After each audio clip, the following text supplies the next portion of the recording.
Okay, I'd like to call the meeting to order for the planning board. Pursuant Mass General Law, Chapter 38, Section 20, hereby informing all attendees that a video and audio recording is being made. Audio right now. If anyone else wants to record, they must let the chair know. And then for this to be a dual meeting, Prince, you can open your meeting. Calling to order the meeting of Lee's Zoning Appeals, Board of Appeals. There you go. On December 8th at 6 o'clock. And I'd move to approve the minutes of the meeting on September 18th, 2025. That's ours. I think. Are you guys have meeting or minute too? Okay, all right. Go ahead and do your minutes. Sure. Second it.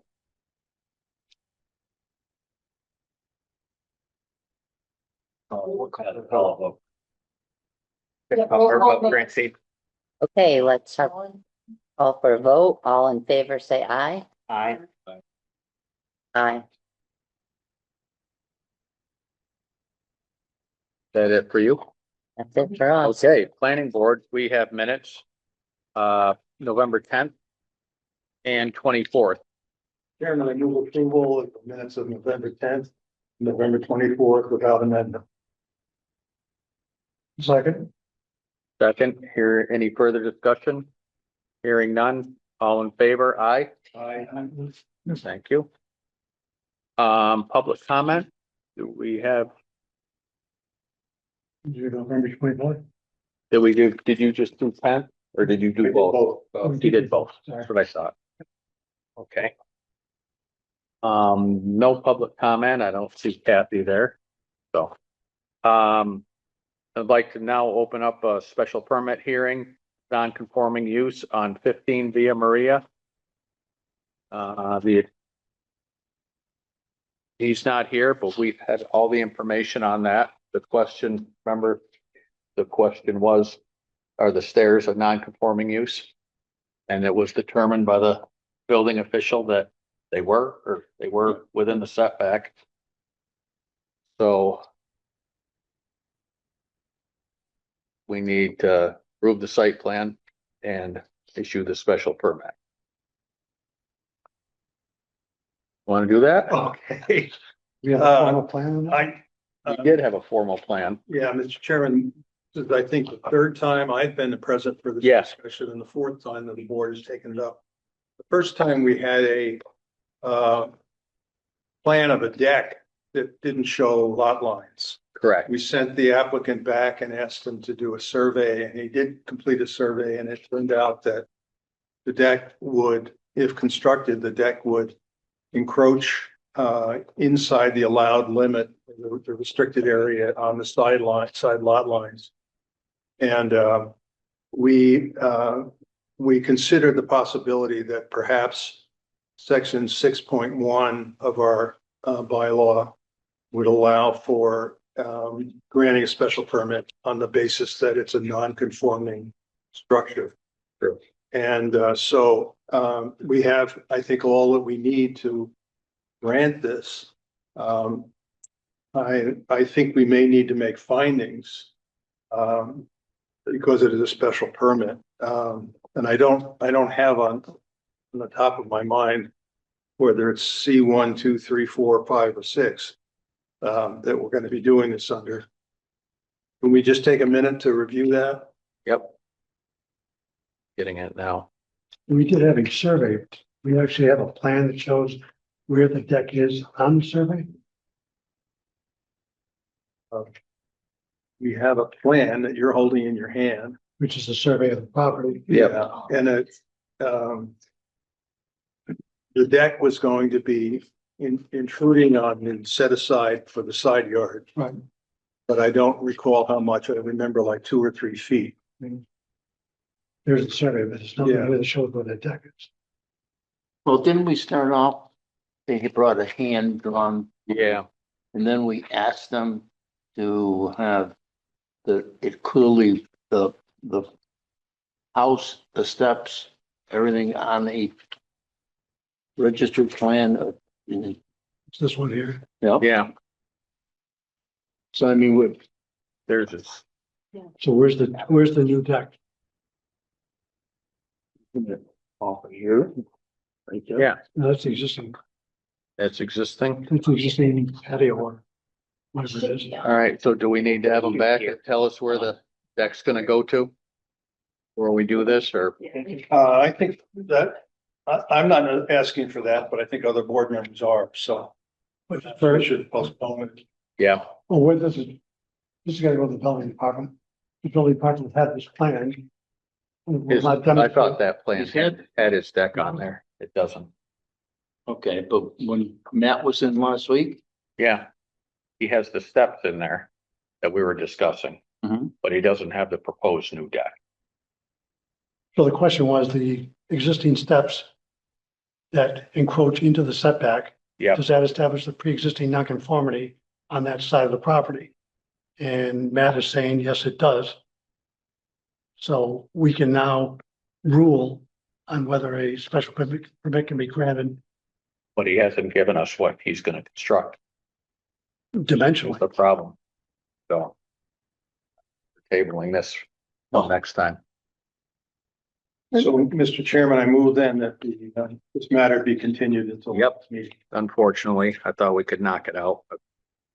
But we should have the applicant supply. Supply what the new structure is gonna be. Like, I mean, we can't- dimension. Yeah, we have to at least have that on the site plan. I sort of know from the things We, that I. yeah, we do too, months but ago, it's I- not, It should be in the file. should be in the file. Yep. And Matt's gotta have something to issue a permit on. Well, decision from us would be something to issue a permit on. wouldn't it? Written decision from this board. It doesn't matter. We're just quibbling over words. I think we do need the survey with the deck shown, so I mean, he's given us everything we need, except not in one page. page. And that's what Matt's gotta have when he's done. Yeah. Mhm. And that's what we have to issue this special permit on. Exactly. So we're gonna So we can vote on this motion to table, motion to table. And have Brooke contact the applicant Yep. and just have them. Have Say his, where the deck's gonna be. his engineer put down where the deck is dimensionally. Yeah. So it just That's completes it. the application.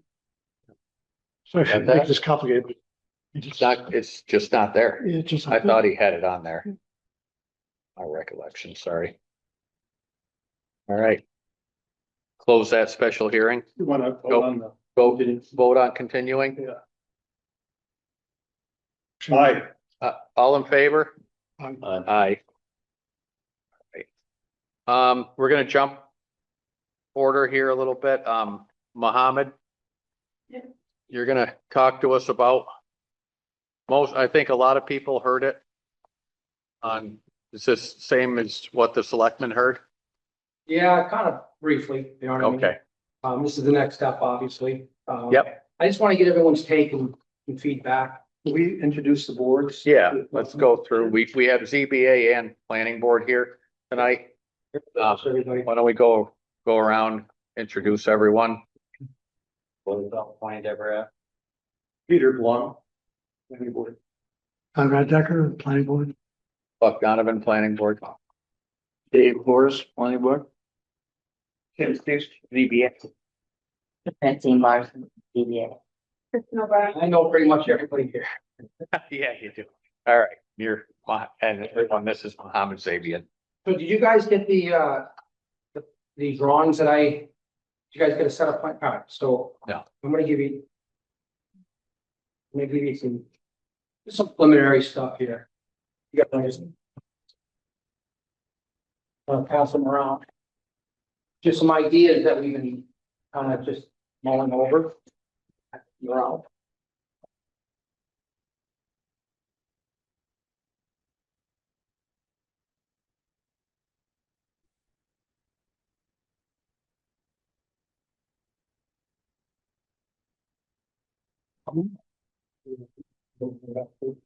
Again, these are completely preliminary, but just food for thought for everyone here to look at. absorb and just kind of get some thoughts and ideas. The first one here, you see the building that where Price Chopper, the old Price Chopper sits now. And we want to convert, obviously level it, convert it and make it new, maybe 2, maybe 3, possibly 4 floors of apartments. I think we're missing I'm something. looking at a town park draft. Yeah, there's 2 drawings, there's 2. Oh, I see it. They only know 21. Yeah. We've only got the park down here. Another one? That, are you? There's 2 different ones. One's of a building, one's of a park. Does everyone have 2 of each? Yeah, was good.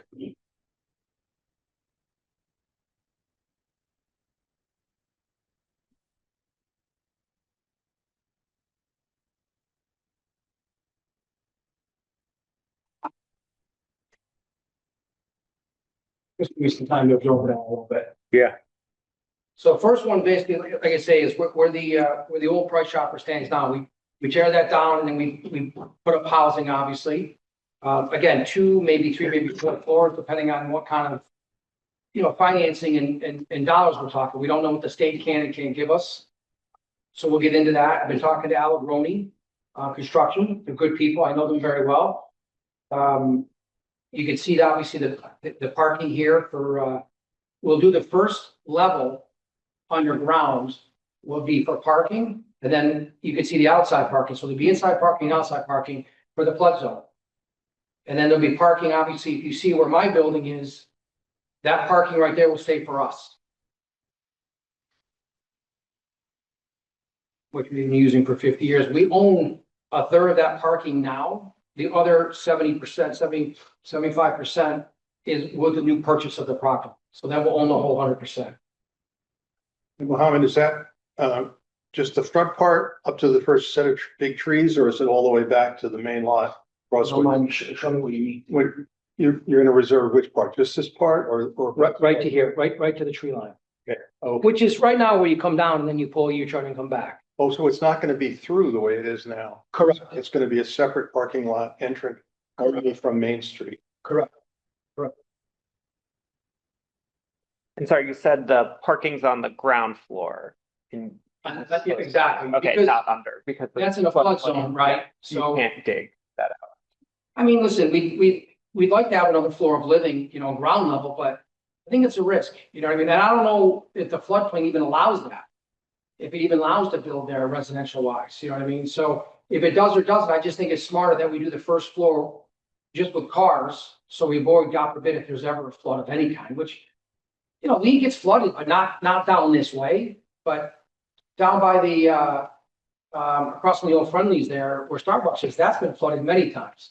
But up by where I am, we never, ever get flooded there, but, legally wise, I'm not sure if that's buildable or not, but we're gonna, worst case scenario, we're just gonna do a parking garage there. And then the second floor will be living, the third floor will be living, maybe a fourth floor. Again, I don't know how far I can go with it now. So the parking will be at grade. Correct. Underneath the building, not subgrade, Correct. at grade. Level, right, So then you got piers right, and developing your first floor would be above the parking. correct. Parking. So why do you think that's a problem with, floodplain zoning? Again, I'm here, like I say, I'm here, trying to, just, I don't know if it is it or it isn't. I'm not 100% sure. No, it won't be a problem because basically you're at grade now. Yeah, You've got a 17,000 square foot ice chopper that right, you're taking out. right, That's fully in the floodplain. right. So whatever compensatory We want to storage, do, I want to build beyond the foundation of Price Chopper. but it's above grade. Yeah. So that's not a floodplain problem. It's a blocking building now, but yours would not be a blocking building. Yeah. Wow. Yeah, I just, know that. for example, if, I don't know where the floodplain elevation is. Right, Let's say the floodplain elevation is 1 foot Yeah. above the grade today. right, 1 foot of grade yeah, times 17,000 square feet of existing building right, is 17,000 cubic feet Sure. of flood storage that existing building is displacing. what you're saying is you're taking that building out of there, Correct, you're putting parking at grade, right, you're putting it on piers, the rest of the building, correct, you have flow through, right, you don't have a problem. right. And do you Shouldn't be a agree? problem. Yeah, No, but my question is the parking, I understand now. I'm saying if we didn't do the parking garage, if we can't build on the grade level is my point. We can't have a parking. That's why I'm doing the parking. Well, that's what your engineer's gonna have to figure out. Right, yeah. Because because Well, right now, if you got floods, you got a building that's I encroaching. think into that's flood. further down the road. Yeah. Yeah, I think we're further down. Yeah, Because that would be there's an further issue down. of also needing a special permit from the Yeah. ZBA for the floodplain building, and that would take into account the grade and how fill Compensatory versus, storage. yeah, compensatory I fill. think tonight we're looking at the concept itself. right, right. So let's, Your engineer can work that part out. yeah, your engineer will know that and they'll figure out the way to do that. sure. So I mean, I think this is pretty self-explanatory, in a sense there. And again, depending on the cost of it, how big we can build, we'll talk later, further down the road, how many units. Now we're probably thinking like maybe approximately like 60 units, maybe two, possibly, a third floor. There should be a fourth floor. So we'll get into that, when we're ready for it. But again, this is just to kind of give you guys a sense of my thought and see what you guys had to say about it.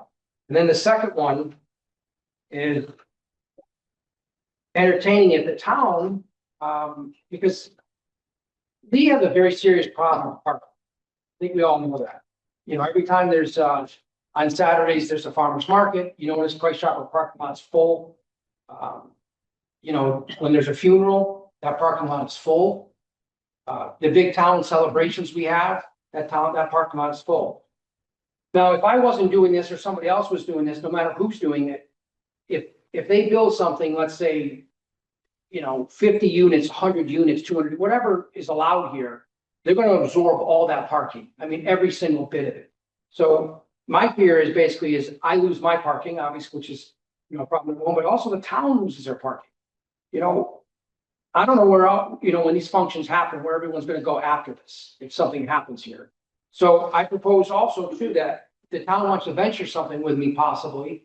I'd entertain basically, if you see here, we just did a kind of a rough idea here. I keep my parking where it is, which you can see there. And then we build, parking, to the left and right, and then maybe a park, which would be, I think, town friendly.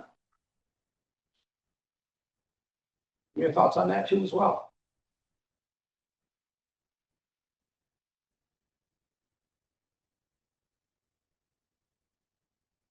Well, what's your I problem? don't know. Whatever makes me the most money.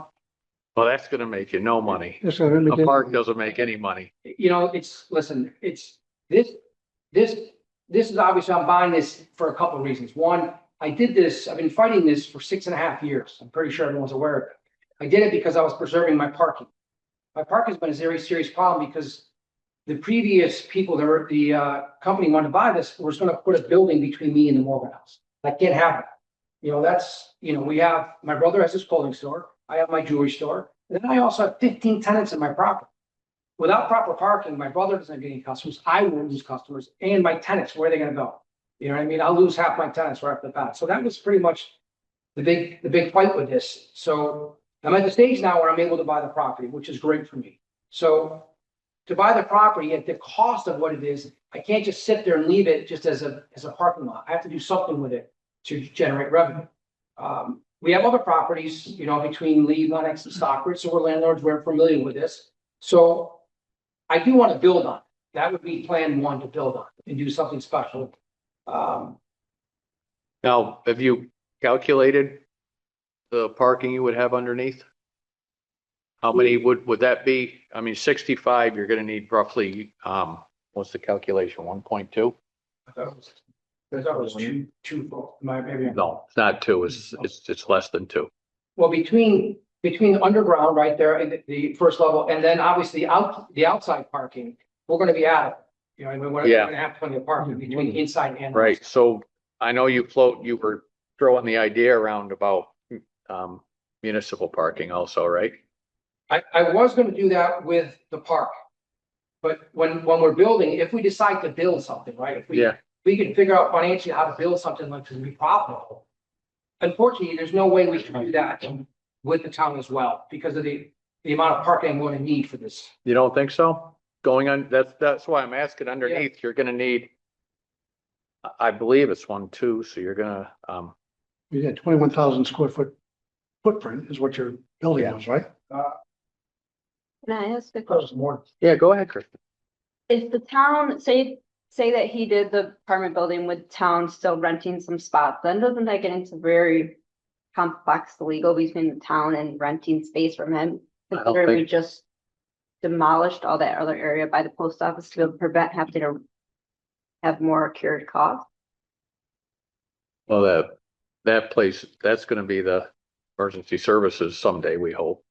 So there will be no parking. I don't know. be. There'll be some, not much though, right? That many over there? Yeah. But is that gonna be for the actual employees? No, the employees are in the back lot, in the back, if they're insecure. I'm just thinking if the town, if he did the park, then the town. Then has to be like, who's gonna maintain it? Who's- Yes, You know, then that'd we be have a to problem. pay to rent spaces from him. Yep, I think it just gets really complex, you're right. where Yeah. this. It's his, That's his, I mean, if, and we already have so many parks in this town. I think, yeah, I agree. I don't think we need another. I think, hate- I That just, sounds awful, but. I just think it looks, it just, Sorry. it sounds like a great idea, but I think the legalities of it sound messy. Yeah, I mean, we already are, our resources to keep up the ones we have, Exactly. you know, and we're talking, Stockbridge Road doing stuff out there, right?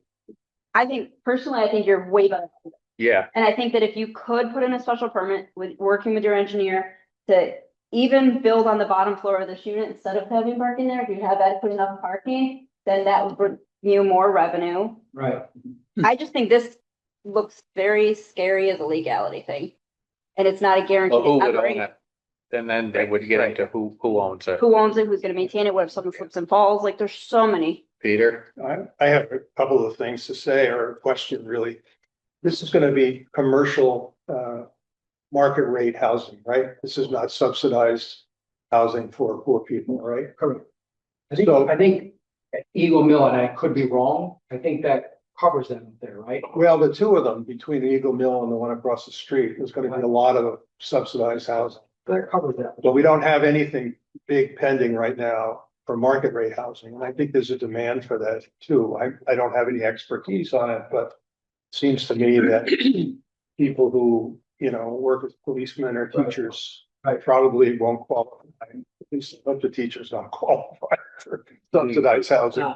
They They can, I They guess. can. They Eighty can. percent AMI would get 65 to 68,000. Yeah. All right, so maybe not all the teachers will qualify. Anyway, I think there might be a market for the housing and there might be a need for it. So I guess I would encourage you to look that way. I guess that's all for now. Well, that's the direction I'm heading. I want to do something, again, if we can build down there. I want to do something a little bit more upscale, just a little bit. Nothing too extravagant, but something, again, police, nurses, state workers, things like that, you know what I mean? At a more smaller scale. So I don't want to do 100, 150 units unless financially I have to. I don't know. Again, we're in the beginning stages of this, but we're gonna get deeper involved in it. But it has to be profitable. And the issue though is building today, the cost of building today, everyone knows it's just, you can't sustain it. It's, you can't get ahead of it unless you get some type of funding. So my concern with this is I know there's a lot of funding, state funding for, if you want to call it lower income housing. Affordable. Yeah, Workforce, but yeah. When you get up in this just a little bit higher, the workforce we'll call it. We're having a little trouble finding financing for that, or not financing, but state grants. For it. So, I've been talking You have a lot. to helping me a little bit with it, which is great. So we're gonna research it and we're gonna try and, You feel it, you're sure that you're gonna need that help in order to go forward with the building? yeah, because the cost of a bill today, like. You're talking like 500, on average, per square foot, where. God, 5, 6, 7 years ago, it was like 250. You know what I mean? And you could get ahead with that. you can't get ahead at these prices. It's just impossible. I mean, you know, you'll fail. What So, would the rents have to be? They would have to be double what the market rate is now, or yeah, and more? listen, I have 5 properties now with 80 units, with 80 tenants right now, right? And how I do is I keep my rents reasonable because the fact, I don't want turnover. My tenants, no matter what property I have, first of all, we take good care of our tenants in our properties, but we have very, very low overturn. You know what I mean? Tenants will come and go and find something cheaper down the road. Whether it's residential, commercial, and whatever it is, we keep it reasonable. So I don't want this to be, you know, $3,500 a month, $3,000 a month. Some people can do it and maybe they'll do it for a little while till they'll find something else and then you're turning it over. I think this is gonna be 2,000, maybe $2,500 a month. And I think that's a good spot where people stick and they stay there. You know what I mean? Until they get a family and, you know, and move on and purchase a house. But you can't build at that revenue estimate. Not even if we built 200 units. We've done the math on it. I've done it 10 different ways. You know, if we were charging $3,000-$4,000 a month, that's different. You know, you could probably speak and get maybe 10-15%, you know, return. But first of all, I don't know what too many people can afford, you know, $3,000-$4,000. I know there's maybe some couples that are retiring and things like that and want to live in this area, but listen, that's a small percentage. You know, we need to fill this. If we build it, we have to fill it. We can't have it 50% occupied. Yeah. 70% occupied. You can't get ahead like that. It's gotta be filled, you know? But we're good at it. You know, we're very good at it. So I'd be proud to have this. I'd love to do it, you know, but we have to get some type of state Have- funding for it to get ahead. Have you reached out to Lee Davis, our rep? Rick's kind enough to give me the information on it. Because the governor they did a whole housing bill last year. Right. There's a whole lot of stuff and I don't know, there might be something in there. I don't know. We're zoning here. As Right. far as the zoning goes, a few years ago, all downtown has the same dimensional as the 40R, which gives you the height, gives you the density, the amount of units. So that would be a special permit, just like See, height, what do you mean by the height? Can you define it? Can you tell me the levels? I think. Well, we passed, one year we passed the 40R for the Eagle Mill Center. Is that 4 floors or 3? It was gonna be 5, wasn't it? With the parking garage. More. 4 plus parking garage, which was gonna be below ground, or below grade. So Yeah. five. That was gonna be 5 stories counting the parking garage.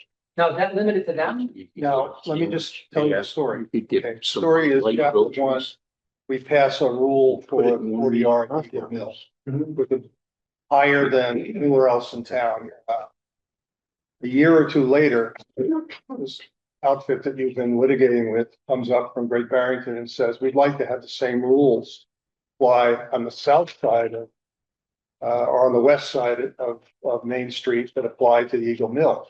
So we reclassified, we had passed a special section that said that most of the rules that apply in the 40R district for the Eagle Mill will also apply in the so-called BCBC district, which is where you are, which is where you are, Downtown. downtown, central business corridor, I think it stands for. So I know that you have the height limitations allowable for Eagle Mill. I know that you have the side yard and all that stuff, same as Eagle Mill. What I don't know is whether the parking is the same as Eagle Mill. If it is, that's really good news for you because that's only 1 space per apartment. Per unit. That's a Yeah. big Per difference. That's a big Yeah. difference. Yeah. And that might open up some other possibilities, make things. How would I find that out for sure? How then? Residential project, one parking space per residential unit, and the building height is 4 stories. Right, that's in the 40R, But is that? but is that the That's same? you. rule of Same thing. Oh, it's the 10.5, 199, 10.5 redevelopment of DCDC. Yes, And it mirrors But parking also- exclusively? when we, in March, yes, I believe it. Mirrors part, check. 95%. Yeah. Parking should be. So it's more, Yeah, that's great. We also, in March, adopted at special town meeting, the zoning changes, which also allow by special permit the height of any building, so not necessarily being in the 40R zone. Or using the 199-10.5, which is redevelopment in the DCBC zone, which mirrors that smart growth district. You can have, as long as you apply for a special permit, the building to be forced tourism. And the fire department can handle this, by the way, too, They're fine. really? Yep. They told us that when we first reviewed the project from the. Yeah. Barry Springles. Yeah. Oh, believe me, they're already trying out their ladder trucks. They're gonna have a garage big enough for it, so they want a new toy. And what are you envisioning for the distribution of units in terms of studios, 1, 2, 3? You know, what I have now, what works best for us right now is 2-bedroom. It works the best for us. We have 1-bedroom, we have 3-bedroom. 1-bedrooms, it works, but it's not a popular item. The 2-bedrooms are the most popular. 3-bedrooms, when you're dealing with 3-bedrooms, that's a parent, kids and stuff like that. And generally, they're gonna, if they can't afford it, they're gonna buy a house on their own. So we'll probably do some singles, like 1-bedroom, studios, things like that, a few of them, like maybe 25% of it, you know what I mean? But the majority of it's gonna be 2-bedroom. You know what I mean? That's the best thing. I mean, with that, I know I keep coming back to the municipal parking and, That's a serious problem. well, I mean, see a nice lot over there by West Park Street that could become municipal, Well, possibly. the good news is, listen, I was born in this town. I'm gonna die. In this town, Yeah. You know what I mean? I don't want to do anything that's gonna hurt the town. But I can't do anything that's gonna hurt me neither. Yeah. I'm open to ideas and suggestions with it, you know what I mean? Trust me, no one knows the parking situation better than I do over here. You know, every time, like I say, there's town festival. Yeah, I mean, and you've heard people, oh, the town should buy it and level it and make it all parking. It's like, no, that'd be a kind of a waste of good real estate.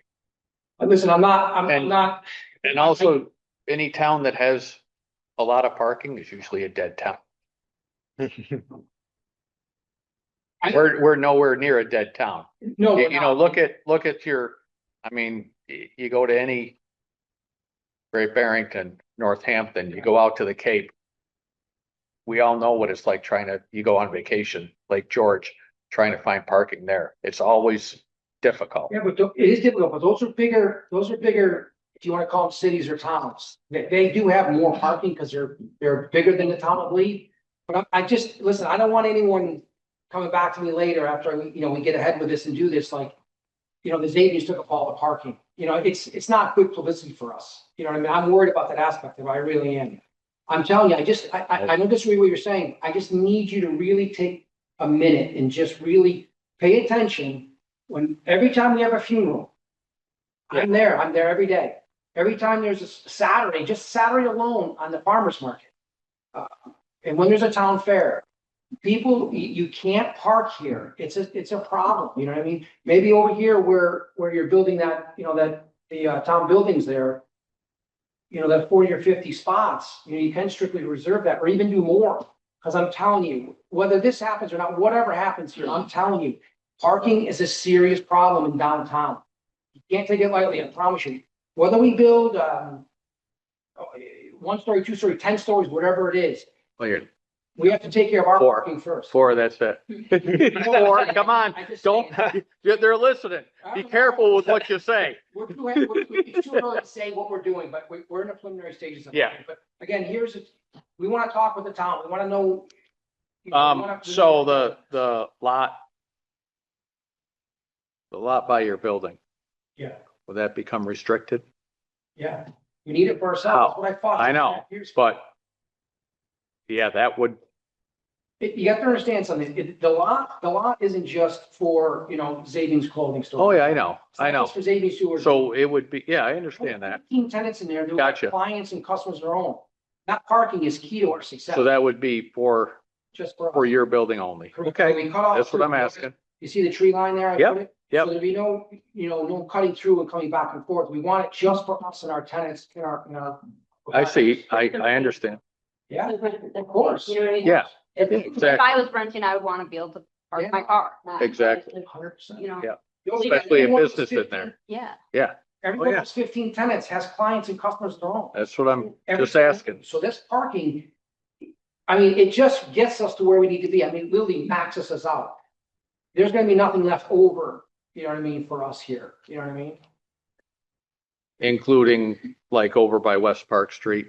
No, just where. Yeah, Just. that would be yours, right? I understand that. The rest of it will be. But if the rest of it will you- be For the new property. Okay, okay. I think you're gonna have more than enough. We'll find out. You know what I mean? So- If we do, listen, so we'll, let's- we'll let's- lease it to the town. That with would- Parking and you work something out. It's not a problem. I think that'd be great if we could, I mean, that piece over by West Park Street just screams that'll be good municipal parking. Yeah, please understand that the tenants come first, you know what I mean? Oh, I know, that's not, but that's not, yes, they would. Yeah, I mean, with our bylaws, you'd have to have that number of parking for sure. So And if a tenant wants to, you know, for example, let's say I have a tenant, we're, we charge for some parking spaces, literally an additional charge. So if I have some tenants who want to pay for 2 parking spots, you know, I'm gonna lease that to them, I'm going to, hand it to them, you know what I mean? That comes first. Now, listen, I'm not saying every tenant does it or will do it, but I'm saying that comes first. You know what I mean? We have to accommodate these people. They pay our Mhm. bills, they feed our well, families. let's, I think you gotta do your plans and see if you're gonna end up using the You're right. ground floor as apartments or parking, because that will change things too. So I think you gotta do your calculations to figure out how many units you're gonna have, how many parking spaces you're gonna need before Right. even opening. because talk to your engineer and if you could do, is there any thought of any commercial in this? In the beginning, like a couple of years ago, when I felt more confident about getting this property, Yeah, I was thinking about doing one level of commercial realty, retail, and then the second and third floor, residential, but the internet's changed. Yeah. It's changed everything, you know what I mean? I think retail is a serious risk and I don't want to risk it. It's too much, there's too much money involved in it for me, you know what I mean? I mean, we see Eagle Mill, what happened there. Yeah. That was supposed to have a big commercial Right. component and that disappeared too. Even on Main Street lately, it seems like there's a lot of turnover. There is, yeah. It's sad, you know, I mean, retail is So what this town's about, you know what I mean? I think I can safely say we'll be here to help. Thank you. I'm grateful for that. Thank you. Okay, Appreciate it. I'm here for the town too as well, but just, and I appreciate the information on the first of the ground floor, but whether we can do it or not, you know, with the flood zone, I'm probably gonna do the parking garage anyways, just because the fact the flood insurance alone is astronomical, because I'm somewhat in a flood zone there. I don't know if it changes though, does it? He did actually build it out of the flood zone, so, you won't have to purchase flood. I'm just worried about, I'm only. there's the insurance guy there. Yeah, that's a good thing. I'm thinking down the road, if there ever is a flood, you know, and I have, let's say, 25 tenants down there. I mean, that's destruction, you know what I mean? I might play it safe, you know, if I could do the 3 or 4 stories, why risk it? Put the parking down below, it's better, I can It get makes around sense. parking, you know what I mean? And it just relieves me of any risks that I have, you know, of any tenants having gotten a bit flooded. Listen, what if they got kids in there, in the middle of the night, something, you know, some flooding, you just never know. It's not worth the risk when we can continue to build up. It's not worth it. If we couldn't build up, that's different, you know, and we're gonna need that space. We can build up, so we'll be fine. We'll do it. Might open more opportunities of spaces to rent to them. Yes, This is a 21,000 square foot building, more or less. Right. That'll be between 60 and 70 cars underneath that footprint. Which is It's appreciable. wonderful, right? And it's a win-win situation, because again, the only reason we do is you guys are allowing the town to do, you know, 3 or 4 floors, you know what I mean? yeah, so that, because it is a height, so that would be 1 floor. Right. And then you'd be able to have 3 floors of, Which is more than enough. Yeah. You know what I mean? It's just, again, like I was saying before, the issue is basically, because I know there's plenty of money from the state. You know, for lower income housing and stuff like that, but it's not what we're doing. We want to do something a little bit, like I say, just a little bit more upscale, but. Yeah, I hope we can get the state to do something for us. You know what I mean? I got. Well, that's right. Okay. And just one other quick question. On your plan here, it looks like the post office. Do you have a contract on that? No, the post office is separate. We just put that in the drawing so you can see the. Yeah, because it looks like it's part of your development. No, we just put that there so you can just get a sense of the map. Okay, because even like your. Yeah, how it's not shaded. Everything else is shaded. Right, Yeah. right. And the back of the post office building, you've got your building that looks like 20, 25 feet away. And that's where the loading docks are for that, for the post office and their parking. So that building is really too close to, Yeah, this is just a rough, I mean, it's a rough draft, but the post office, if I'm not mistaken, I think that's, I think they own that now. I think this government owns that now, right? They bought that. right? Somebody bought, yeah, somebody, I don't think it's the government. no, Tony sold it. I think he sold it. I thought he sold it to the post office. Maybe, however the case is, this has nothing to do with us. We want to give you a lay of the land. And Okay. And you would keep the connecting between the post office parking lot and your parking lot. It looks like in here have to. that there, yeah, because you need two Yeah, exits they have. to the, If we do, if we're able to build this, right, and do we want to do, you know, I know there's talk of having from West Park Street over to Consolati Way. I'm very leery of that. That's a serious problem as well, because if you guys have ever noticed when people drive through there, they're not slow. You know, there's many times I've seen people come out of Price Chopper, you know, and then gotta jump, even in their cars, you know, people hit their brakes. Nothing's ever happened, thank God, but something will happen. So you're gonna have. Couldn't you amend it and put something there and then just have your two accesses be here? We'll figure it out, but I want to keep the traffic flow here because, listen, you're gonna have 60, some odd number of people in here. You know, I mean, over 60 people walking in and out through this. I don't want them walking, you know, and worrying about traffic coming through. Yeah. It doesn't benefit me and. that's why I was curious, because you do need the two access ways They into could your driveway, and so, they yeah. could configure it. yeah, so like- it's And not- you have a choice, yeah, you have a choice here, which two you choose. Obviously, you have the one on West Park, but you could choose Main Street, you could choose Consolati Way as the second access point. Or I guess the post office. We'll figure that out. I access point. need to keep the traffic to a minimum, just for safety wise. Again, you're Agreed. gonna have, you know. Yeah. Families in there, you're gonna have different, you know, agents and things like that. We gotta, Not sure. you can't just have it like, you know, like a crosswalk where you got traffic going through there at Yeah. 20 miles an hour. I've Do seen you it. have to have two?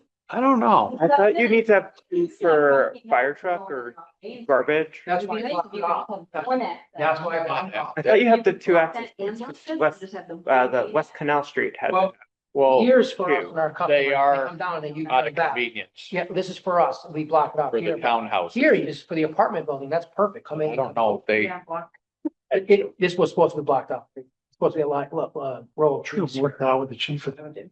Yeah. It's just, it's a safety thing. It's all it is. It's just, you can't be having people cut through there all the time, which they will do. With that many people coming in and out, just, it's too risky, you know? okay.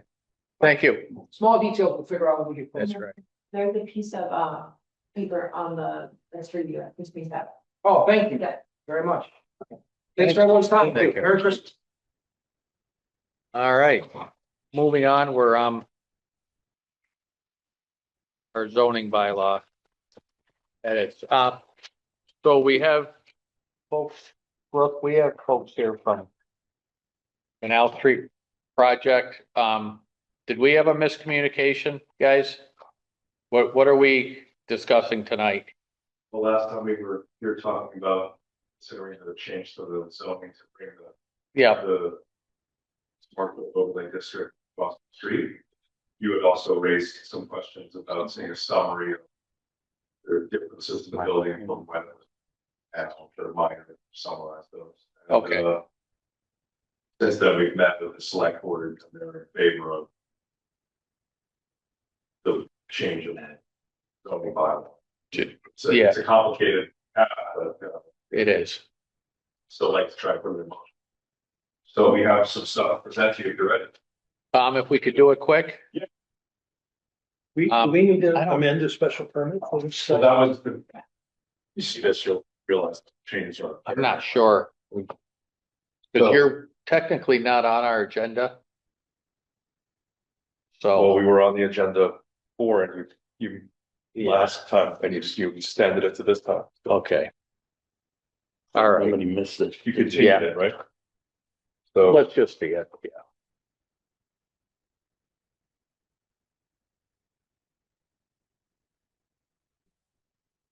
I don't think, I know it's such a big part. You can share. I think you're. Yeah. I need one to read myself, and then there was, I want like, what's these? I'll give you mine. I don't know. I don't think I can. You can't. I can't do this. But last time. We are not on this agenda. I know. It did not get on this agenda. We can't discuss this. I'm sorry. So- The next one. We can get you, I apologize. It did not get on this agenda. And that was posted. I really apologize on that. Well, I was under the impression this continued. Well, it would be continued. And this, meeting is. Can we discuss it enough to know whether the next time we discuss it, it will be to consider a special permit amendment or not? We can't even ask that. No. No, And what were you suggesting doing it? The 22nd. As a- but let's, can you submit this material to Brooks so we can all look at it prior? And we can be up to speed. Sorry. I apologize. So how do we keep that happening on the 22nd? Hey, I'll make sure that you're on it for now, but if you also want to email me digital copies, I can have it in my file as well, and I'll know. Sure. Apologies. I just don't wanna see him. You're right. No, you're 100% Comes in right. here and he does it all. It could be disregarded and wasted. And right there, yeah, can't do it. We'll get an open meeting law violation for That's what sure. sorry. No, you're right. I I took my class. Well, we have to do classes. That's in the classes. You can't. I took the class. Yeah, you're right, 100% right. It was too much. We're really See, sorry. The classes are help. Okay, CJ. Now we're on to this, and why, okay, ZBA, you guys might be wondering why we asked you here tonight. We We thought you are, were having a Christmas party. no more town Christmas parties. So anyway, we're restructuring our uses per zone. You can push that screen back. And what really, I mean, CJ, I don't know if everyone knows CJ from Berkshire Regional Planning. Hi. He's helping us with that. He's actually doing this. So we're going through and instead of a narrative of what uses are allowed in each zone, they're doing a chart system. Looking like that. You come, here's all our different zones in town. And then it tells you what use is permitted. And as we're looking through it, we still have some uses that are special permit by the ZBA, which can be problematic because if somebody appeals that special permit, they're appealing it to you, that you issued it. Mhm. So wanted your feedback on when we do this, if we put the special permit granting authority, if we change that to possibly Concom on some, and then to planning board on others. And then that would put ZBA as purely a appeal board, which like this name is, and Would it still do wetlands and or Well, flood zones and stuff? I don't think so. I think that might be more, and Don Hunter sent us a letter. Want me to read it? Yeah, he was in. Do you have one of these for everyone? Not right now. Yeah, we all have copies.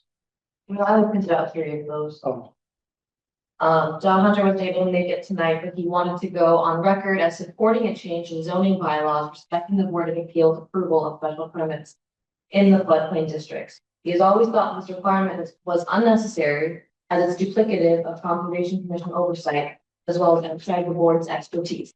However, if a separate special permit process is deemed advisable, then that should be the purview of the planning board and not the board. He regrets it, he's not even me. Why isn't he? So, and I think just from the perspective of the use table, which is where this discussion really came up in the last meeting or two, it's several uses and it's probably things that you've never seen or the ZBA hasn't seen in the last few decades. And I was just going to read a minute, but What was the point of changing some of the zoning? Why were we reconfiguring the zoning? We're not reconfiguring, we're reconfiguring how it reads in the bylaw. It's nothing would be changed. It's just instead of having minimal change. minimal changes, minimal. Instead of listing them all out, it's much more user friendly if there's a chart that most towns have all gone to the cards. Kristen, I don't know if you've seen the bylaws up there. Oh, yeah. We have, yeah, Go. true. I know, so, Yeah. okay, so you have this, here's this zone, and then here's the different kinds of uses. And then 3 or 4 pages later, here's this zone, and here's this kind of uses. It goes on and on. And on. It makes sense to have it actually pivoted the other way, have uses and the allowable zones, That's what which is what this this is is, yeah. Yeah, no, this is much easier to read and understand than the zoning bylaws, which when I was looking over them, I It was gets like, crazy. I had to go back and forth and click. Yeah. multiple times and back out. Yeah, this is much easier. But yeah, I see what you're saying, like golf course is ZBA special permit, wherever it is, which I don't think we've had I a think golf we're course. past that. Yeah. 100 years. Or a hospital, sanitarium, convalescent home. or Boat nursing. livery or riding stable or ski tow is the ZBA special permit. Got it. Okay. See what you mean. But the big one is floodplain. Yeah, floodplain. Which, you know, if somebody appealed that, then you guys would be listening to your appeal to a special permit that you issued. They appeal it, it wouldn't go to us, it would have to go to Yeah, land Go to court. court. it would. It'd go Yeah, to it has to land go court. land court legally. Yeah, It's also about consolidating from the two. So like with all of these, the specific uses that require a ZBA special permit, they still require site plan. Does your floodplain require site plan review through the planning board? So it's also trying to clean up and consolidate permitting in some areas. So would it be just dissolving the zoning board to make it easier, so the planning board would just kind of take over? And it'd be one, wouldn't dissolve at all. No, it would You still still, have variances, you still have appeals. yeah, Yeah. just probably Concom would take over the floodplain part of it. When I served, before I did this, Yeah, I I served think with so. you on the ZBA, and I remember vaguely what the floodplain special permit was like, but basically, as I remember it, we asked one simple question: have you got an engineer's certificate saying you're not making the flood hazard worse? And if you got that signature from an engineer, you got your special permit. Am I oversimplifying it in my memory, or is it more complicated than more that? complicated. I think it's more complicated depending on the situation, you know? Like the Eagle Mill, we had to have several meetings. You know, because you gotta have holding chambers. You know, if someone's building in a floodplain, you have to take out how much square footage are coming, taken out, how much is going in, what's gonna be there, what's gonna compensate.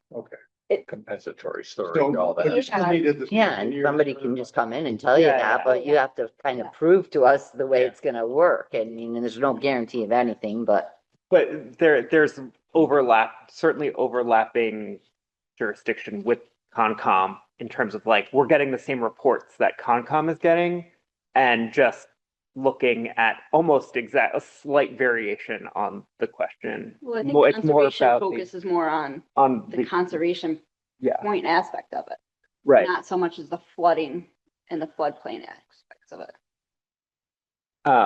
Yeah, but they are also considering runoff and the pollution aspects of it for the conservation. Mhm. So there's overlapping jurisdiction there, whereas it could be Concom and the planning board with those overlapping questions, looking at two aspects of the things instead of Concom, planning board, zoning board of appeals, Exactly, that's looking at what- three different. That's what DJ's saying, Yeah. trying to consolidate this permitting process. And that would probably speed things up by like a month or something. Yeah. I mean, and we've tried doing combined meetings for floodplain and special permits, and it got great. It got too long. Turned into a 3-hour meeting. Yeah. CJ, go ahead. No, so I think really a lot of our focus, so on the Berkshire Regional Planning Commission side is trying to clean up parts of the bylaw, especially in relation to removing excessive text. Because all the uses are listed out over and over again as how they're allowable to districts. So that'll shorten the bylaw, hopefully. And, but this process has really identified specific areas and we've really been focused more on the uses. And I think that's floodplain. That's something that's more, I think it's that's probably the more nuanced question here of what the ZBA's feeling is on that. I think the uses, when you look at them, they're all things that, who knows when the last time there was an application, and those are things that probably don't happen. Did not happen in decades, if ever, in some cases, which is not, you know, when some of these uses, I mean, the verbiage too, I mean, it's probably not in the seventies anyway, bylaws are created. So I think that's sort of, in feeling out how to make revisions. That's really the goal here, is to figure out what lines can be drawn about how to do some cleanup and how to streamline permitting in some areas. So I'm assuming floodplain is probably the more of these, is the one that you see the most of. How often do you see a floodplain special permit application? We didn't have one for a long time, but then all of a sudden we've had one probably every other month, bro. This year, so when I was land use assistant, we had an amendment to 51 Parks parking. Mhm. That was my first CBA meeting. Then we had West Center Canal Street. Yeah, thank you for another.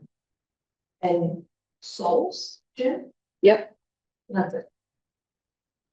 And depending what Mohammed wants to do, there's floodplain permits necessary. Yeah, so it doesn't Yeah. hold up Yeah, too many people in the process, I don't think. It's not like we get them very regularly to the point where it would hold up somebody. do we have any idea why CBA was given those permitting Yeah. authorities and not I don't, the that's, planning board? ZBA, normal ZBAs in other towns have a lot more Some- than floodplain Well- normally. Lennox does. Lennox does everything through ZBA. for So some does reason. Barrington, And Stockbridge does everything through their select board. Which is and Lee does everything mostly through planning. planning and Yeah, select board. It's really, Right. every town seems different. Yeah, Right. I mean, in terms of like accountability, it makes more sense for an elected board to have permitting authority rather than an appointed board. yes. Just think because the you are local accountable agency- now to the voters, depending on, whereas we are not, we are accountable to the selectmen for reappointment True. only. And that's a No. very different sort of thing. And so like having permitting authority vested more in elected officials in the I think town. anybody that has a vote is equally just as important because it ultimately affects somebody's life. It does. Right, but in terms of accountability, like we're Yeah. less accountable to the voters than the planning board And is. it could. I mean, we've never seen it because we have a pretty good town, but it could, you could, if you had a certain select board, they could stack a ZBA. Yeah. And do some stuff. You know, that, you're right, that could happen. And I don't know why, but. I'm thinking more in the Zoning- spirit of like town meeting direct democracy. Yeah, We want a final decision. We want a decision From the maker voters. to be elected directly. So in our last DBA meeting in the minutes, we just talked about, you know, if there was some sort of delay. Having one person. We elected. had one, we voted yes to one person to kind of streamline the process if the board couldn't meet. yeah, So you- time, so we just said yes to that, so that needs So to. we have, you guys wanted a description from the select board. I do have that to share that with the last meeting. And I figured we'd also say another meeting. right, but I don't believe they'd be able to do a special permit, We didn't put anybody yet. that person. Couldn't we put in our notes that whoever's elected, so you're worried about it holding people up? Is that what the main goal here is? To I think prevent? it's overall, it's a consistent, you know, it's consistency when it comes to like other than, there's a question of, board of the special permits that the select board has power over. And I mean, I think in an ideal world, you probably would have one, but I'm not proposing that. I know we're on TV. I'm not proposing that it all necessarily funneled right away through one board, but it could create some, I don't mean fast in a way of like it happening so quickly no one knows about it, but I think the approach here is when you think about typical applicants with complicated projects, usually show up with an engineer, potentially show up with an attorney. And the cost of having. It's multiple expensive. meetings. So like when you consider like Eagle Mill. And I'm not advocating for one specific solution. I think this is more feelings of where we can make changes in the bylaw as we go through this process of doing some cleanup. But Eagle Mill, as an example, is on the floodplain side of that. Could that have been bundled in with part of the site plan review that had to come through this board? Couldn't we work on bundling in a joint meeting when those big cases arise? Versus a separate board, like, We have tried that and by the time you got done with one of the special permits, it was just, you were hours into it. And as far as why ZBA has that power, if you look at, I mean, I pulled up about 6 or 8 communities in the Berkshires. There was a mix of, there were a few ZBAs that were the permit granting authority with floodplain. There were planning boards, and I think it was Williamstown, was the select board. yeah, it's all over the map. Yeah, I've looked So at them. there's no rhyme or reason. A lot of the time these decisions are made by, is there a body in like one of the land use bodies? Is there one that is often more powerful at that time? It's often, or has a lot of meetings and has a lot more experience. So a lot of the time these decisions are made like that. That's why there's such a split. Lee's not in circumstance. I mean, Go ahead. sorry, no, go ahead, Peter. On the question of efficiency for the applicant, we've sort of split it up in so many different fragments. One of the things that happens is, for example, if there's a select board special permit, the bylaw explicitly says, first you come here and you do a site plan. So now you've got to have 2 boards, really. The criteria are different. It's a different, different situation, but really it's the same project and you have to do it sort of in phases. And if we could consolidate that, I think that would be an improvement. Just, if one board, if it's the selectmen, go. If it's us, go. But I think having cases where applicants have to go before 3 or 4 boards is really a bad idea. It should be avoided. We can.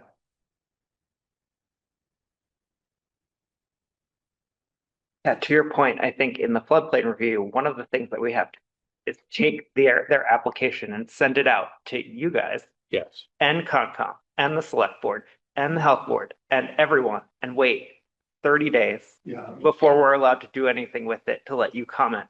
But you've already seen the site plan. Yes. And Concom has already seen the site plan and the select board already knows what's up. And so it's very duplicative and just designed to slow it down, almost like uniquely designed to slow it down. And there could be reasons for that. I'm hoping it wasn't intentional, but definitely there. So how, any change like this would obviously have to go through town meeting. It would. and, Well, this is gonna have to go through town meeting. just to even pivot the Even- table. yeah. Yeah. Change the tables, yes. Yeah. So as we're doing this is why we invited you in to see, what your reactions would be if we change the special permit granting authorities around. Can we quickly I- go through which special permits CBA currently has, since we really only know about floodplain? Which one? Well, no, we don't know about those floodplains. You're just new to the board and Yeah, that's fair. That's fair. you haven't That's been. the most for- popular one. Yeah. It's the most, The only we've had the last 5 years or more. 2017 Is it? was the minutes that I have that were also from 2017 on, we've only been floodplain special permits for CBA. So you are the permit granting authority for, at least the one I mentioned before, hospitals, sanitariums, or sanitarium and convalescent is how it's worded, and nursing homes. Private club not conducted for profit. Golf course. Golf course, boat livery, riding stable, and ski tow. Ski It was tow. only 4 or 5. I'm in the use table, that's what I'm focused on. That's all I'm scanning really quick. I don't know if anyone else is looking to, that's, are you asking just which ones we're in charge of, or are you asking in general, what does the ZBA do? No, which special permits are we Which they change. particularly in charge of? What will be changed? So those are the specific uses. Okay. And that's generally where a lot of where our focus has been is the uses themselves, especially because special permit decision is often based on long-term planning, which the planning board is also responsible for. And you could probably make the argument in other ways too, but that's especially where we've focused on in the use table of trying to remove where possible when it comes to uses. So if this is changed, then we're still in charge of those ones that you just listed? Those are the ones that in the use table that we would propose switch over the planning. Ones that you've probably. I guess I just don't understand why they all wouldn't be switched. Like, why would a hospital be still a ZBA, but not a? No, so all of those would come over, those Okay. uses that I just rattled off, including golf courses, those would come over the planning board. So the ZBA, when it comes to use-based special permits, would be removed. And those are the four, unless I missed one. And all the other ones are already currently? The other Yes. ones are either planning board and select board, and that's, I just don't know why they wouldn't have moved them all over at the same time, why they would have left just those random. That because they had certain ones were here, there, and I think it's history. History. It just, to me, it's like, You know, it's like there was an era when you guys were sort of getting them all, and then there was an era when we were getting them all. yeah, I think there were different ages, but I can't be sure. I think that's the most likely, it seems. and I think when it comes to use-based development, like in my history doing this, the planning board in the community is typically the most active. I mean, especially at least here in the region, it's typically the most active. And when it comes to like use-based development review, are the ones that end up being the most experienced. I'm sure we could come up with some examples where that's not the case, but generally that's the idea when it comes to uses. You're measuring all these in the same way of how the effect they have on the community, the effect they have on neighborhood, the effect. Generally, a lot of the time ZBA, special variances. How does waiving specific rules, how does it affect the neighborhood? So it's more focused on what, precedent and waiving, especially when it comes to like setbacks or lot size or things like that. So it's a little bit of a different view. That's sort of a lot of the time we used to do that. you should still do so. you do variances. Yeah. Yeah. So a lot of Variances those are ever. more dimensionally focused versus use-based. And the planning board meets twice a month religiously. Sometimes we have a heavy agenda, sometimes we have a light agenda. We are here twice a month. I don't know how Christmas is gonna go. We're usually here twice a month. Well, I think it would be nice if we had some time to talk it over as a board. Oh, yeah. Yeah, this is, This we're, isn't happening tonight. Yeah. no, this has not happened. We wanted to, The selectmen's decision. The towns. it'd be the towns. Yeah. But we I'm wanna, just telling you out of courtesy. Warren, what if you can recommend approval Yeah. or. exactly. And like we said, those, he listed those off.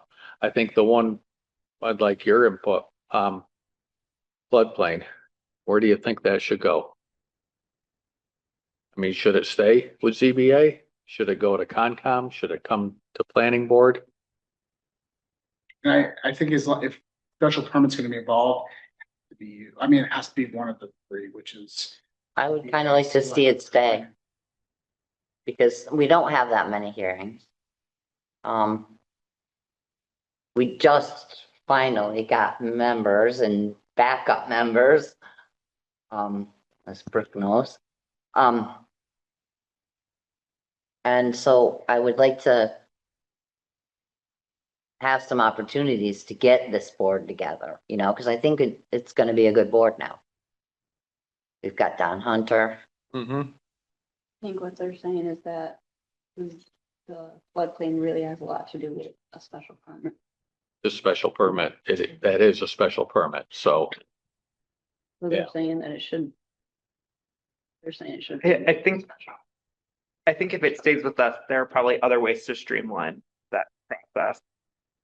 There are, I think our big thing is too, is that special permits should probably be between planning board and select board. Accurate? That's been your discussion. So Yeah, that's been our discussion. I think floodplain, you have to take into account Concom, sure, because that Yeah. really is sort of a central issue But, in the flood. I mean, it is an overlay district is the thing. The big thing. And we deal with all the other overlay districts. So, We're already dealing with all the engineering features yeah, as part of the site plan, either minor site plan or major site plan approvals. So it's all sort of, we're already in the mix. yeah.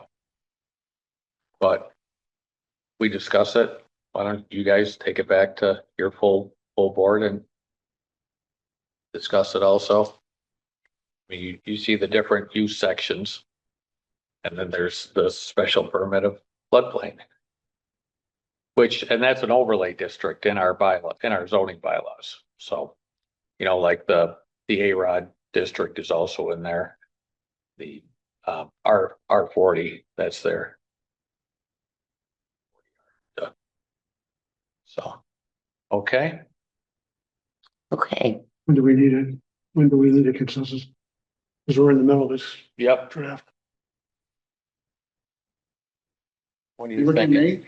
me. I'm thinking, So the use table, I think the goal for the use table, so there's multiple parts of the work that's going on, but the big part as far as bylaw cleanup, the goal was to potentially have that sort of by the end of this fiscal year wrapped up.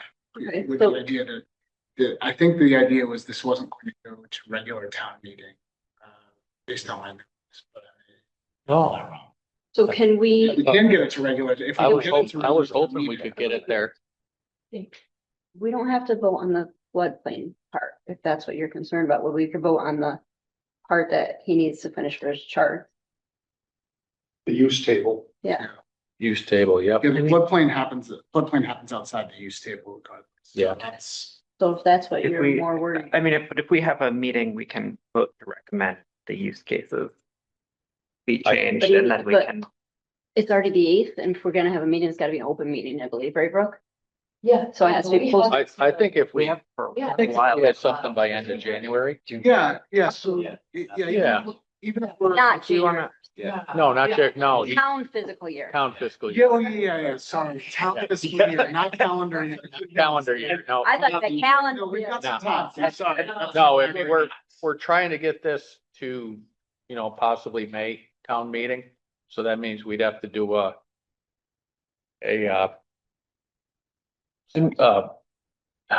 Brooke, if we Meeting. wanted to get this to regular town meeting, when would we have to meet? Town meeting is the second Thursday in May, so we would have to do at least 2 public hearings before regarding the bylaw changes. I'd like to do those in end of June, beginning of July to give us some Whoa. time. what? No. January. June, July? No, Well, for May. yeah, We need, like latest. we We need, gotta- the- May is, Understand the question? May is town, Yes. is Yeah. town meeting. So we'd have to do the hearings before that, prior to January, February, in case. February. Sorry, Wrong direction. April. We have to finish up everything by like April. End of Yeah. March, beginning of April. Okay, got it. March, beginning of April. Okay. Like this, it'd be better to have. all We the- shot for the March 31st. Yes, I mean, it will be public hearings, but giving people enough time to comment and digest, and not spring it right before. Yep. meeting. If you guys got back to So us by can you end of put it on the January. calendar for a January and a February meeting? You let me know when, or, you know, I can reach out, or if you guys wanna reach out to the other members, I can put out an email and try to get a time. Yeah, because then we have 2 dates locked in What and we day can we're looking for. Yep. wrap. What Thank day you. of the week? I would Thank you. expect you overstep everybody.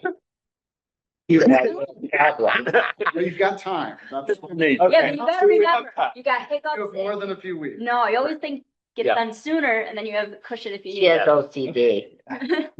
Just let me know like what day of the week to expect, and 6 o'clock, then, Yeah. Okay. and we can get that. It gets colder as you time goes on in the night. It cold. Cool. Okay, thank you. So you have to, we have to close our meeting, and you have closures. We're gonna continue ours. We're gonna talk about other parts of Yeah. it. So we close your meeting. Hey, I move to close the meeting and adjourn for December 8th at 7:18 for the ZBA. Second. Aye. Aye. Meeting adjourned. I don't have a hammer. I don't know what happened to our hammer. Our name tag. Thank you very much. Thanks Thanks for coming. Thanks for for coming. your invite.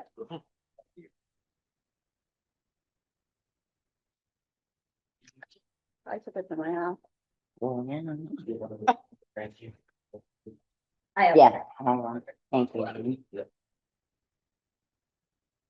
Nice meeting you all. Nice to meet you. You guys know.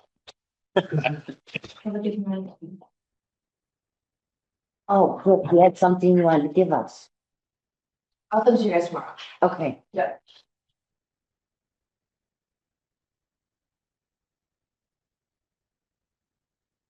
Gordon has a question. Hello, Gordon.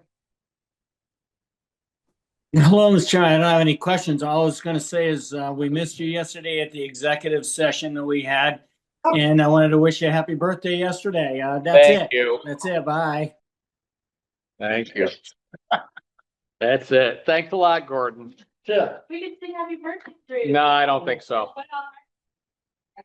See ya.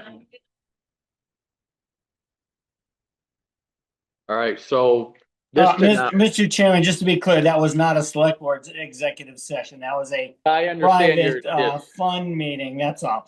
Had nothing to do with town business. Thank you. correct. So we printed that out, but it did not format out as nice as, No, it's fine. yeah. Yeah, let's see. So You wanted to get it schools. the way this thing is formatted, well, maybe I should, let me just mute myself. What? On your Word file, the other Word file, Yeah, the first one, it looks like it was formatted in that. You did your comments off to the side on the. Word yeah. So which one wasn't printing? The one that was the table only or the one that was the Table entirety of the only. bylaw? Yeah, it's just kind of, it's kind of weird the way, I don't understand why it's showing up like that. Came out like this. On your edited Word file. Yeah, Which is kind of where you want it, right? Yeah, yeah, that's the way, yeah, that in the Word file, that's how really it should look. Exactly, yeah. Yeah, So I mean, you're looking at this, but this reformats to this in the Word it's file. because we had because we had the comments built in, so it was just Yeah. printing awkwardly. I got it. 'Cause this played out nice here. I don't Yeah. necessarily print it like that. So let me just go to before we do that, I mean, I'm just debating whether we need to get it up on the screen, unless you really want it to be. Sorry, I don't know why I'm coughing all of a sudden now that I have to talk.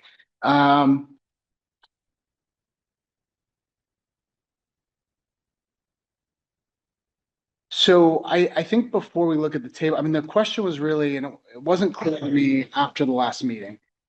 How do we want to go about evaluating the uses that are in the table? Because there's a question of cleanup for the language and how we consolidate and modernize some of the terminology.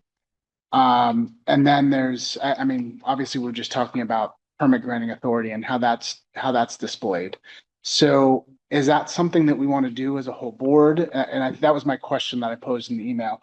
Or is that something we would like to do separately in a smaller group where I work with one or two of you and we go through and do a bunch of red line edits and then come back to you? Because this table, other than it's more filled in than it was last time I was here, that's sort of the point that I'm not sure of how to, or you could give me some creative authority to go through and I'll just start consolidating and editing throughout, and I come back to you with something to react to versus, I feel like if we have to go line by line through this, it's gonna be kind of, Yeah, we won't make May. We won't make December. no, Can and we I, just talk about it in general terms? Yeah. though, Before we get into a procedure? sure, I mean, my overall reaction is, this is very messy. It's a piling of things that got piled on top of each other for over 50 years. yeah, And it doesn't really fit together in any kind of jigsaw-like way. It leaves a lot of gaps. A lot of things are extremely detailed and very narrow circumstances, but the next door circumstance, we say nothing about it.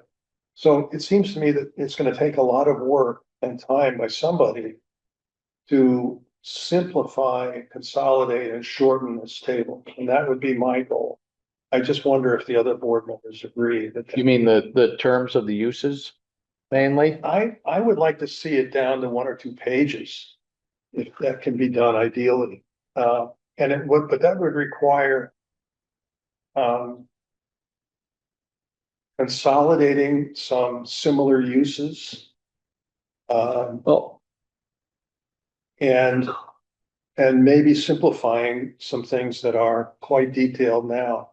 I mean, I'm looking at the sections in the back where, we have page after page with just 2 zones being discussed. I don't know what, there's no page numbers shown, but like warehousing.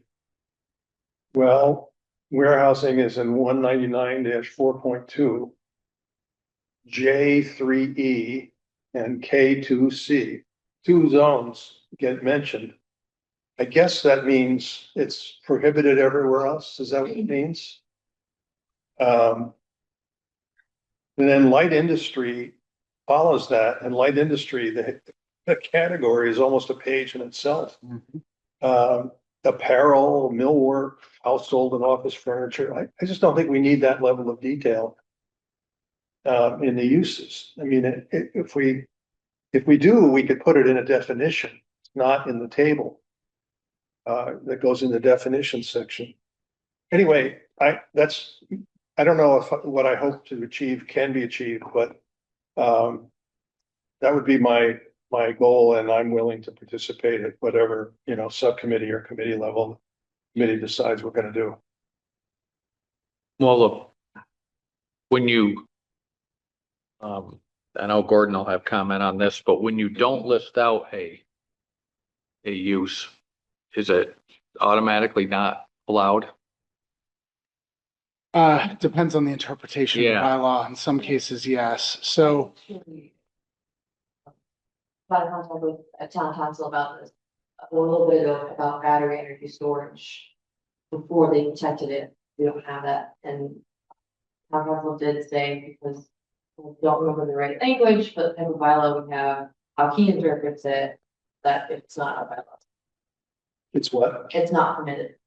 If it's not. and so I guess there's a question, and there might not be an answer here at the table, but has that held back any development in the past? Because the solution to that is you give, let's just say the planning board the authority to make interpretations.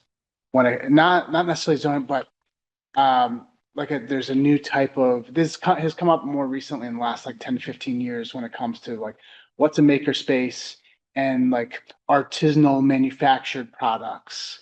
It is 40, 50 years ago when this was developed, the thought was, a brewery was this huge industrial space. And now we know breweries being no different than a bar. Or a restaurant, exactly. And basically, do you give an entity in town, like the planning board, the ability to say this is consistent with another use and it's regulated similar to another use? If you try to, and I see that there's a comment here up on the screen, but if you try to list out every use, that's how you end up with something like this. Mm-hmm. That's what I'm. So it depends what you'd feel comfortable with as a town. Yeah. Okay, Gordon. Hey, how you doing, Mr. Chairman and board? Okay. In general, the planning board does not interpret. You create the bylaws and it's the zoning enforcement officer who interprets. You can put definitions in which say things like, and anything like it. You know, I mean, the way you deal with the definitions is good. But generally speaking, if you go back to the letter of the law, the zoning enforcement officer interprets and enforces, the planning board plans. That's all. I'll try not to interrupt again. That makes sense. And I know, No, Peter, it I know, makes sense. Peter, you didn't like that, but that's the way it's always been in Mass. So the way I see us steering through this, CJ, maybe I'm looking too far ahead and there's only fog in between, but what I think we can do is we can have more general categories of uses and more discretionary treatment by special permits rather than just outright prohibiting things, you know, saying warehouses are prohibited in 12 of 14 zones. But when you're putting that column across, it is permitted in industrial zone. It is. So even though it's permitted there by right, or forget what it was, you still Special permit planning. special permit planning board, you Yeah. still have where it's not permitted.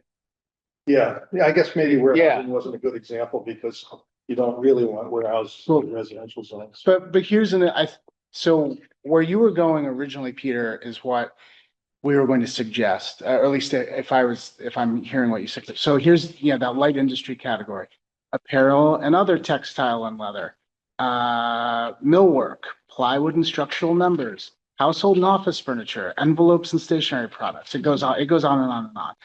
And I think as far as trying to simplify this, as far as what the table looks like, if you came up with a category for what that is, and then you defined it by giving examples of the types of uses that are listed here now, In the that could- definitions section. in the definition Yeah. section, that could make the table itself. Look a lot better. Yeah. It would, Otherwise, you're gonna have some of these uses that stand out where it takes up a whole page. It does. Listing out. so I think that's the plan there, is to, Well, the other issue though, I think that makes sense, CJ, what you said, but the other issue is, do you really want to prohibit light industry in all of our zones but one? Which is what we currently have according to this table. well, we have it according to our bylaw. Yeah, I mean, Yeah. we said we allow light industry special permit in, which zone is it? It's 1, 2, 3, 4, 5. OPLI. And like industry. Okay, Mhm. so we aren't gonna allow light industry in our industrial zone? Of course we are, right? But we didn't say that in our bylaw. So the issue that I'm raising is if we say prohibited in 13 of the 14 or whatever many columns there are, we will be doing damage unintentionally. So we have to be careful of.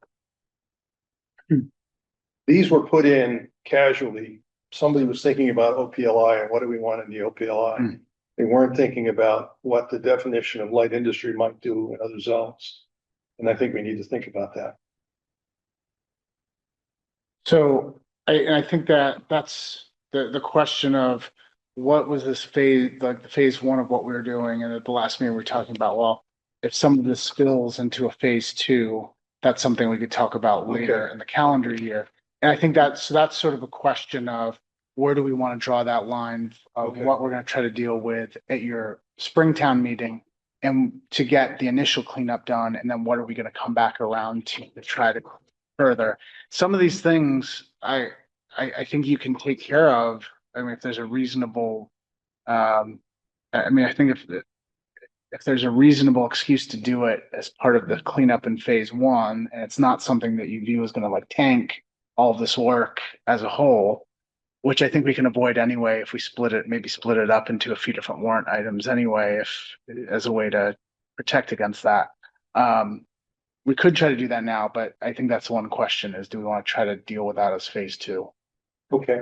Because I don't disagree. And that's part of what, you know, I bring up Pittsfield as my example because that's where I have most of my Massachusetts experience. And that what we did was we started trying to come up with ways, especially in commercial areas, of trying to define what, you know, what these small scale industrial uses are, which, you know, if at 20,000 square feet, yeah, you wouldn't want on Main Street. But if it was a storefront with someone making shoes or doing some woodworking or things like that, you know, that isn't creating some sort of hazard to the rest of the building, you know, there are those like small scale, what could be viewed as like manufacturing uses that are allowable. And that's, we start dealing with that more by calling things maker spaces or calling them as sort of like creation of like small scale and, you know, industrial products that were loosely defined to provide some We flexibility. do have a very good example of that. Claire's Cookies. It's in CBC. Manufacturing is not allowed, but because they do a retail and wholesale out of that same site, we were able to kind of, if they only did manufacturing, and it wouldn't be but that business is so, what's the problem with it? It's easy. No, they're making the whole place smell like cookies. Oh. And I think as long But it's as a you're good interpret- example of, Yeah. yes, it's manufacturing, but it's so small, it's small scale and what doesn't, it's not detrimental to anything. See it, and the worry with sometimes that I see it's who is making the interpretation, because we had a similar case downtown in the community I worked in, and they were shut down because the majority of the use was goods being taken off site. So all of a sudden it became viewed as it was more manufacturing than it was retail, and they weren't allowed to continue operating there, which I didn't agree with at the time.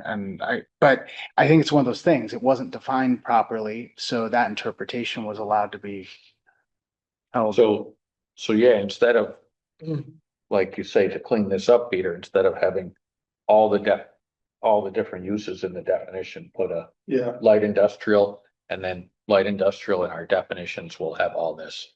And then this will condense up, and then we'll look and say, oh, maybe light industrial ought to be an industrial also, or CBC with special permit. Yeah, so what I mean, based on what I'm hearing and what I was really just looking before I spent a lot of time doing this is I want to go find use categories that maybe better align with condensing this, where you can refer back to, because I don't even know if light industry is the right way to phrase that. It might be some level of manufacturing or whatever it is, but there's probably a different way to describe it. But I don't want to worry so much about that. I just want to know that you're okay with us taking some creative license to go through this and start doing that. We'll track everything and show you where we're moving everything, but I just felt like that's probably an easier way to approach this than trying to get through this. Do we let him do that, or do? I trust him. I've worked with him before. He's a good guy. He knows a lot. He does good work. Call me if you want to talk. And if you want me to meet with one or two of you before your next meeting, as we get through changes, or if we have questions, we can do it that way too. That could be a more productive way of, keeping this moving forward. But that's my goal, because I would like this first part to be done for town meeting this spring. Does anybody else want to meet with him?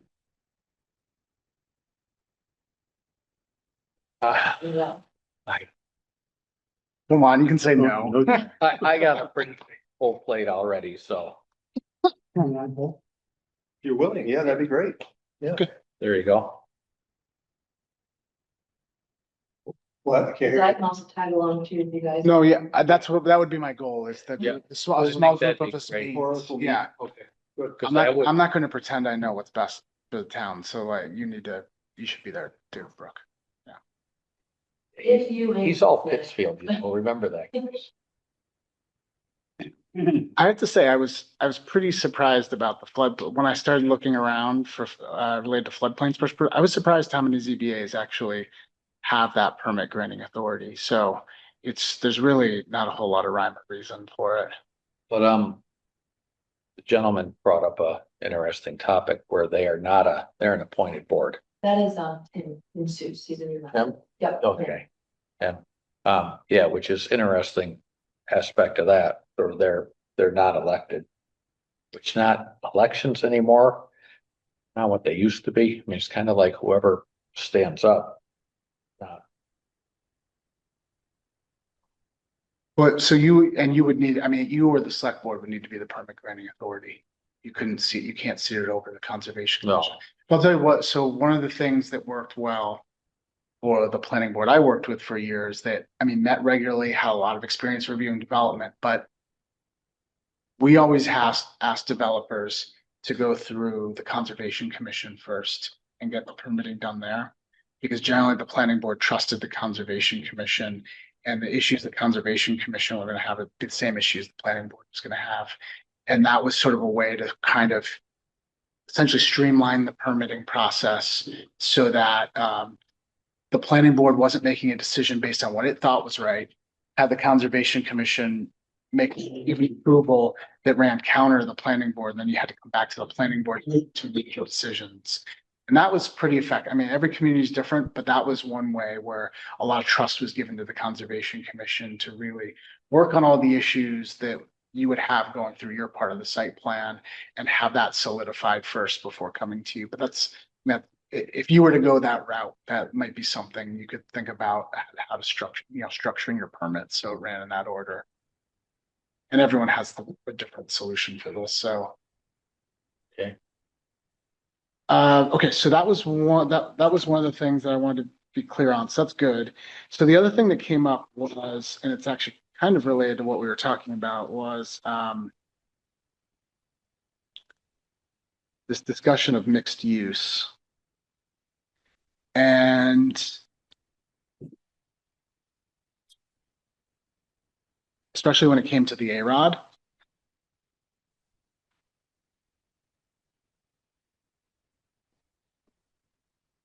And basically what, we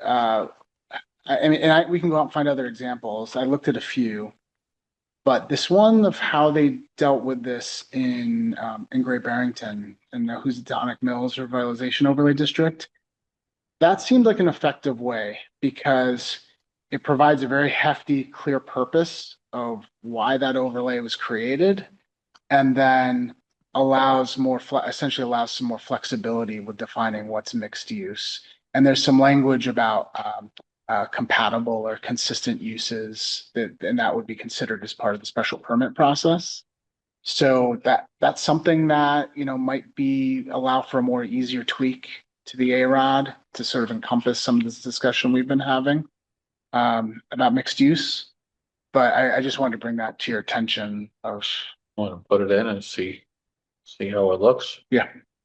Sure, yeah. Yeah, I'll fit in some text, and I think the big thing is it's the purpose. Yeah. And it's laying it out so that it's clear why, especially with some of these changes that you've already made related to thresholds, and then what you'd make here in defining mixed use.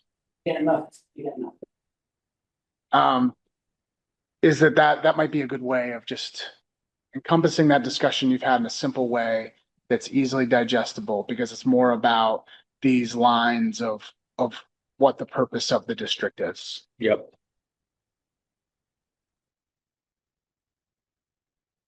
I think that really covers it. Yeah. Yeah, because if we get that added into the A-Rod, then that solves our problem with the mills. Are we still at 10,000 square feet? No, we're lower now. Right, could you The last town meeting, we lowered it. could you send me the zoning language from the last few amendments that the town has approved? I just want to make sure that those are correctly in. I don't think it is. It's not, that's why, yeah. Probably. Yeah, that was especially, those were, I went looking for those and they weren't listed in E-code either, so I just want. Why aren't they in the code, Brooke, Because we have to pay ECO to do it, and we typically do a 1 year That makes sense. launch in January. Pending, because in the past, Since I've been here, we've had a few, December special town meetings as well, we've had some change in everyone. So January, we'll get it done. So I was thinking, yeah, I'm on the budget. Does that live, so I was looking at this, does that live on the town website somewhere? So in that course of a year, Yeah. someone knows where to look for zoning amendments that are. On the planning board, because the website is gonna change in the next few weeks or this week, I'm sure yet. They cleaned up some stuff on the website and it kind of got hidden, but it is on the planning board page Okay. and under really land use page before planning board. But it always, people question if you're up to or changing the link to. It's, I'm I sorry, think something to Andy, I don't know why. sorry, I didn't hear that. I just apologize to TJ because I sent them to Andy, but I didn't send them to him. Oh. I just think we should do better about making our bylaws public. We passed them in May. The Attorney General spends 3 months reviewing them. Then we wait until January to pay the contractor to put it up on the webpage.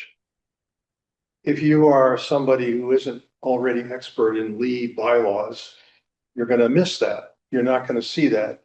That it's in the form, I think, of minutes of the town meeting, isn't it, Brooke? No, No? no, so it's what I submit to the Attorney General, which is the corrected language. Oh, As soon as the Attorney General though confirms it, like we had our ADU language, I believe, extended and it just got accepted last month. So that was still in the group of the original, you know, when we did the special town meeting, it was still, or the annual, I believe that was the Yeah. annual language. That was in that as required by the Attorney General, along with other changes that they approved in September, I believe, but then they delayed another month and extended their review period to October. And so we did recently get that back. yeah, so I just feel like as someone who, I'm not sure that I can actually tell you what our bylaws say, which is why I asked for paper copy of the up-to-date bylaws. I just think it's asking the public too much to say, well, it's mostly this, but then it's some of that. You know, maybe it'll be that in a month. There's nothing you can do about the Attorney General. I recognize that, but Well, I feel like we should be doing better than we are. I think they should be, once they're sent to the attorney, once they're past the town meeting, they should be prominent on our page, Say will be. laid out. That Yeah, is. before approval from the AG. That's Yeah, wonderful. awaiting, and that's the heading. Yeah. Approved at town meeting, awaiting approval from AG. Oh, good. Yeah, that's perfect. You know? Yeah. That is. And moving forward, that's what we'll do. That's a part of the reason why I've been a very big advocate to update our website, because right now, the way for us to add things to the website, very, very difficult and very complicated. Again, the new website should be live within the next month. I have 6 hours of training this week on it. And the students, the new page is on, there's a lot more ability for us to actually manipulate our pages and add text and add links live on our website, which is very difficult for us to do right now. Absolutely, a huge goal of mine is making things more clear for people that are interested in our bylaw and how things work. Great, Brooke. Thank you. And moving forward. Yeah. We'll get it. Yeah, I mean, even if it shows, you know, the old version and the new version next to each other, that's way better Yeah. than saying, well, off somewhere in cyberspace, They're there's hard. a document that You don't might want change this, you know? Because then if they're hard to find, the conspiracy theorists think we're up to something all the time. And I mean, Brooke, you know, you should, I'm not questioning you when I ask this. Is there a way, so with E-code, when they do the annual update, do they actually go through and slide the text in? Because I know previously I've seen in some communities where and maybe you have to pay more for this. Yes. Where they have they show recently approved Yes. zoning amendments on E-codes, but you have They to click on should. them separately. Yeah, they should have a part of that. That's when they're working on including it in, and there is on our page, it's under new laws. So we have some in there. But the person who goes to section XYZ in the existing code isn't gonna know that over somewhere else, there's They a won't new know. laws section. They should check there also. Until they come in here with a application. Right, yeah. Or if they call Well, if it shows up that way on E-code, usually what happens is in the landing page for the town, usually there's a list of new bylaw amendments that haven't been incorporated into the full text. But yeah, on the town website, if there's if I Google Lee zoning, if there's a message that with the link to E-codes, but these are the newest amendments that aren't there, that's going to be very helpful. I think it's probably as good as you I can can do. attempt to. Thanks, Brooke. Okay, Gordon's got a question. Gordon? Yep. No question, comment. A couple of real quick ones. I hope while you're looking at all this, I know I've harped for years that definitions are one of the most important things you can do for the planning board to make sure that the zoning enforcement officer understands what you're after by having very clear definitions. While you were talking, I happened to look up light industrial definition. And if it's not specific in the bylaw, then the bylaw says you go to the dictionary. And it was very clear there. And you were talking about in the industrial zone, whether it's heavy or light industrial is allowed in industrial zone, just like heavy industrial. It's just industrial. The issue would be modified and pinpointed more in the OPLI if you say light industrial, because there's a specific definition for that. So I think that that's one issue not to worry too much about. The other, I know the comment about zoning board of appeals and floodplain. There was not that long ago a statutory requirement.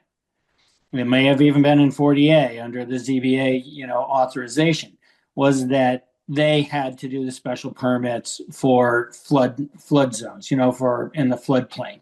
And it could have come down from the feds, but I believe that was removed, and not all towns have reconsidered as you're reconsidering whether you should keep, that special permit in you or whether you leave it to the ZBA. So you may want to do a quick double check on that to make sure the feds don't supersede somehow, or that it's not statutorily still in Massachusetts. And that's just a couple things, but the last is, please move definitions up to the front of the code, of our code. To have them buried somewhere in the back is really problematic, I believe, just as an outsider.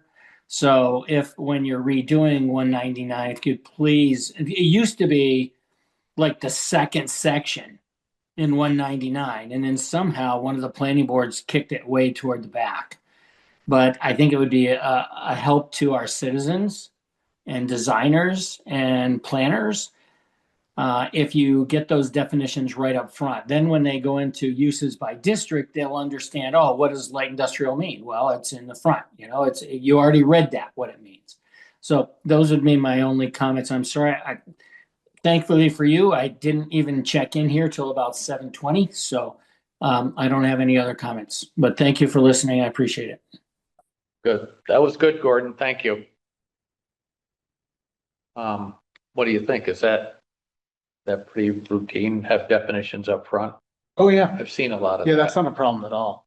If that's your preference, it's really up to you. And if It that's does your make sense. preference, So at the end of, I think I've gone into some of the town websites and click on it, and it kind of brings you right to that definition section. So you don't even really, if you're searching online and you have a question, there's like a little hyperlink there, and you click and it goes right to the definition of what is allowed and what is.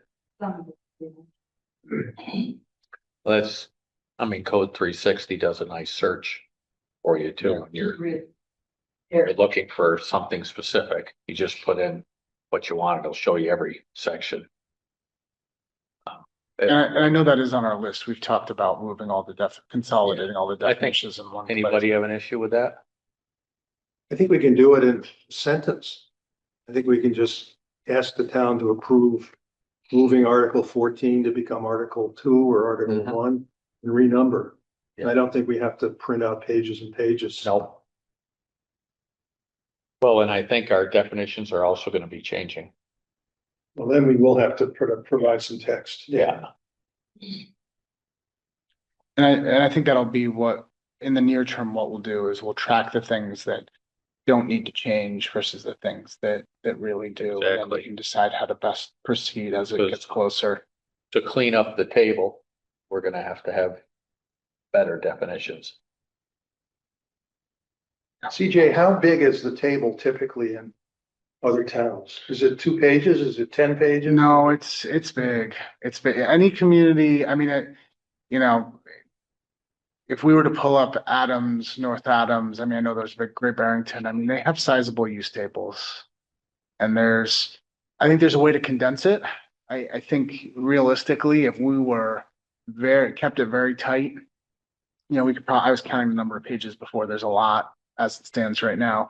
I mean, I think you could get it down to 6 to 8 pages, but I think getting it down to 2 would be, you would have to oversimplify things so much. That's my initial reaction is I think you have to oversimplify things too much, where then maybe it becomes more confusing. One of the other ways to shorten the table is to use a method that we've already used several times, which is to have a special section with the rules for a particular kind of use. Like we have special sections for antennas, we have special sections for adult uses. We have, I don't know, 3 or 4 more. It references those. And you could just, instead of having all the details in the table, you can just cross-reference C section 6.2, you know, that kind of thing. And its definitions are gonna do part of that. Yeah. But what's this? Can I just ask a clarifying question? Yeah, Would this be a part of the phase 1 CJ, or is this going on to phase 2? With changing this much? I think in some cases, we're going to have to add, if we want a shorter table, that's going to have to be part of phase 1, where we're just going to have to beef up the definitions to some degree. And we'll try to keep it as simple as possible. You know, I think probably the easiest path forward, I think for an approval is not necessarily creating new use categories. So define what's there, use what's there, reorganize it so that when we're presenting this, there's nothing really changing except how this is administered. Now we can discuss, you know, I don't even think adding planning board instead of the ZBA for those 4 or 5 uses, to me, that's not even substantial. I mean, that's something that you'd clearly highlight that you're doing. But I think beyond that, if we start rewriting what some of these uses are called, then we might have more trouble. We'll feel our way through some of that. yeah, and I think till you get into a town over 30,000 people, you're gonna have similar uses. There's no way to get around it. Have certain things. There's going to be some overlap, but in some cases, I think once we clean up some of the awkward language because it was written not to be in a use table, you know, there may be some things where it's very clear where you can say, you know, especially if they're allowed in the same area and it's a similar type of use, you know, you can merge some of them. Maybe just call it something slightly different to encompass a few different uses. I mean, we can look at some things like that as we get through it. Anyone else? Covers everything I had. Okay. Dave, how we doing? You sleep over there yet? Oh, no, yeah. Okay, so we're all set with that. We did. No other topics? You got the BESS. Oh. You did. Is that something for another day or February. for January? Yep. Yeah. You haven't had a chance to look at that yet, CJ, have you? The Battery and energy storage system slate draft. I looked at it a little bit. I think it'd probably be better at this stage, this Yeah, later that's great. stage. So What I did is I tried to attach it to something that was already similar. Solar. Yeah. Solar, yeah. Makes sense. Yeah. Matt, I wound up excluding some things that I thought were already covered or necessary, and I tried to document those. Had anybody read this? You guys? Yeah, okay. Oh, okay, good. Yeah. Well, I'll wait till your comments. I mean, the mass bylaw, I don't know if I said this in my response to you, Peter, but I mean, it's, because this doesn't exist, one of the examples they used when they were creating it was what New York did, and that's what we did. So We you used, hear- it's the model that New York created. So, because they were probably a few years ahead of this. So that's, in Massachusetts creating their model, they used part of what New York had done as their own model. And, we used New York's model when we helped Hinsdale write a bylaw to deal with battery storage, which I'm still not ever sure they took the town meeting, but we went through and we developed it, and this was about 2 years ago. They had a project that was in town, and we carved down what New York had in, let's say, like 10 pages. We were able to condense it down to about 2 pages, I think. But the big thing was just trying to make it fit that scale, and that's, I think, Yeah. a similar strategy of what you're trying to do. That's what I'm trying to do. I mean, it seems to me that because solar and battery storage are so often connected, that considering them in at least as close together in the bylaw, it would make sense.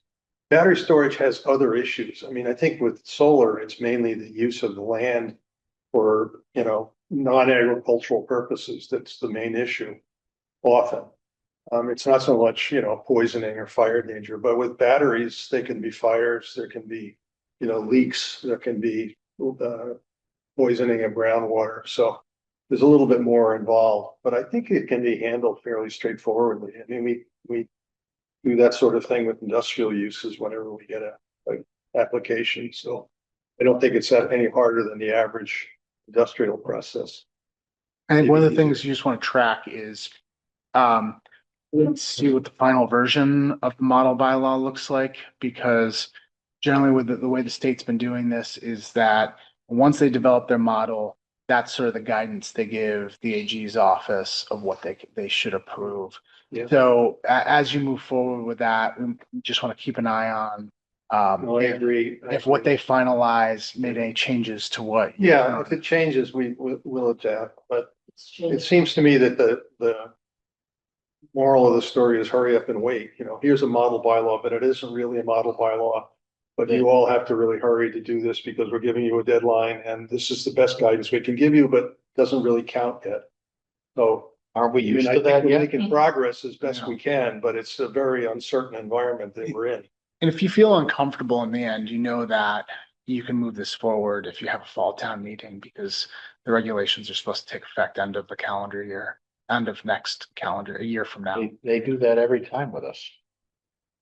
Yeah. I had a meeting today with Allison Gage, who's the Western representative for DOER, about all of this stuff. And they are already changing some of their draft language. I can get. Well, I'm not gonna put any more time into it. No, that's what I've been saying. Yeah. Let's see what they come up with. And then we'll, And then we'll have 2 weeks to enact it. pretty much, yeah. No, we'll, I mean, if we have to do a, I think that they're going to Fall. be releasing some more language soon from what she said. And she's been very involved in different communities and answering questions, especially Beckett, Blanford, Greenfield. So not too far away from us. In January, I've done also a lot of research and a lot of work on this as well, and I think we can start talking about it. I think it is better to be preemptive than being caught by surprise. But I think there are things that can change, and there are things that are changing for us for the better. They're making, some of their regulations a little easier for us to manage and understand. So all good things. So are we aiming, Brooke, to have something for town meeting in May? I think Should we be? could. I would rather, but like to have a special town meeting in fall. Personally. That's a pretty expensive thing to do, isn't they it? tell us it's not much. Not much, it's not much expense. No, they say it's not. Well, especially there might be other. Get this together for the town. Yeah. So, I mean, essentially, we could do it in May, but we're not gonna do it in May because the state is taking their time thinking about what their regulations are. We're also gonna have a lot of other things to do that in May. And I think some of the things that we're working on right now are very important, to make sure we have as well. Through with like the ADU thing. You have to, like, thing, and then the state turns around and changes all the rules. They did.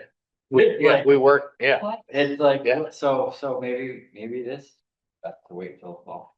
Let's see what January brings and see where we're at on this. The law says we have to act by when? So now consolidated local permitting will be the applicant can choose to do this. So a developer can come in and choose to do this with a 12-month process, starting, I believe, still the language is December of 2026. Or they can choose to just go about the normal routes. This is the newest change that they are potentially making in their draft regulation.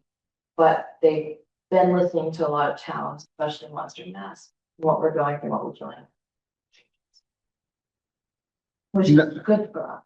Everyone will want to go through the consolidated process. No one will want to sign up for a longer permitting timeline.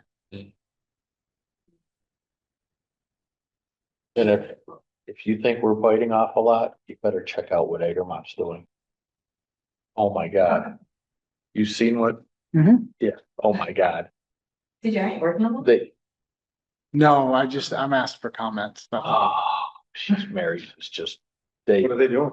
basically rewrote all their housing density. They're allowing for smaller lot size. They're going for smaller lot size. They're doing tiny home, all that, all in one shot. They had it set up to do a special town meeting, and somehow it all got pulled and put on to the large town meeting. And so it's like all their housing is all changed, worse than what we did. I mean, more than what we did. Worse as far as volume, I'm saying. Yeah, so they're trying to do a lot. I think that we could have something fleshed out and ready for May. I just think. Let's see, yeah. I wouldn't say no yet. Yeah. Let's see how close we are with our bylaw when the state comes out with theirs. I definitely like focusing on it. Is the state committed to a final regulation date?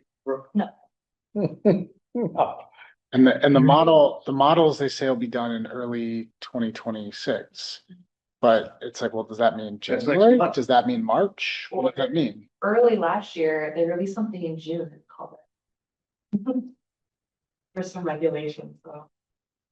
If we have to have a November town meeting because the state has forced us into that position, then I guess. You never know. We might have other stuff that might have other. Yeah, maybe. I'm more cautious, especially after seeing some of the ADU responses, because, striking down parking requirements in very rural communities because they didn't explicitly state unless there's public Washington does not have public transit and anywhere. Why are you, but they're striking out parking requirements because they didn't explicitly state unless there's public transit available. We did get on our. I mean, some of these communities are never gonna have, in our lifetimes, will never, well. Might have Brooks, microtransit. I'm looking at I don't know, I'm guessing Brooks' youngest. In Brooks' lifetime, we're not gonna have public transit in most of these communities where there's no public transit now. Fair. And Anyway. so like I mentioned, in October, we got comments back from our ADU because the state wanted an extension.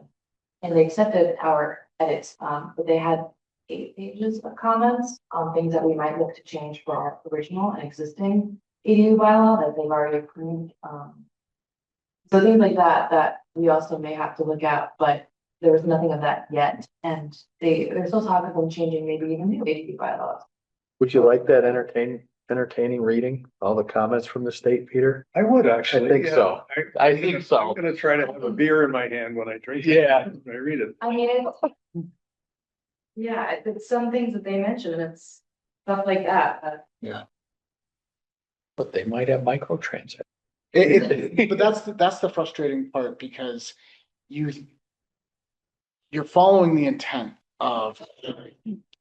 But if they're going to, that's why I'm worried about some of these other models, that if you don't follow them to a T, are they gonna strike down whole big portions because of something that's relatively insignificant? I don't know.